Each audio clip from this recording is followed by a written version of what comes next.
ಎಲ್ರಿಗೂ ನಮಸ್ಕಾರಗಳು.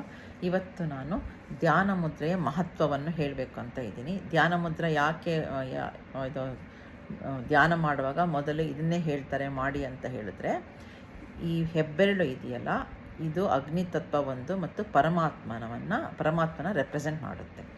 ಇದು ಜೀವಾತ್ಮ ಅಂದರೆ ನಮ್ಮನ್ನು ರೆಪ್ರೆಸೆಂಟ್ ಮಾಡುತ್ತೆ. ಸೊ ಈ ಜೀವಾತ್ಮ ದೇವರಿಗೆ ಶರಣು ಹೊಂದಿದ್ರೆ ಆವಾಗ ಅದು ಶೂನ್ಯವಾಗಿ ನಮ್ಮೆಲ್ಲ ಕೆಟ್ಟ ಕರ್ಮಗಳು ಶೂನ್ಯವಾಗಿ ನಮ್ಮ ಅರಿಷಡ್ವರ್ಗಳು ಕಾಮ, ಕ್ರೋಧ, ಲೋಭ, ಮೋಹ, ಮದ, ಮಾತ್ಸರ್ಯ ಎಲ್ಲ ಹೋಗಿಬಿಟ್ಟು ಇದು 3 ಬೆರಳುಗಳು ಇದು ಹೀಗಿದ್ದಾಗ ಪರಮಾತ್ಮನ ದೂರ ಇದ್ದಾಗ ಇದು ದೂರ ಇರುತ್ತೆ. ಇದು 4 ಇದ್ರ ಜೊತೆಗಿರುತ್ತೆ, 6 3 ಇದು ಹೀಗೆ ಬಂದಾಗ ನಾವು ಜೊತೆಗೆ ಆಗುತ್ತಲ್ವ. ಸೊ ಆವಾಗ ಇಲ್ಲಿ ಜ್ಞಾನ, ಭಕ್ತಿ, ವೈರಾಗ್ಯ ಬರುತ್ತೆ.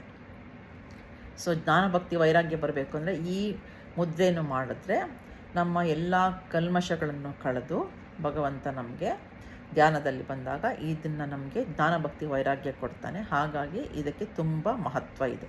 ಧನ್ಯವಾದಗಳು.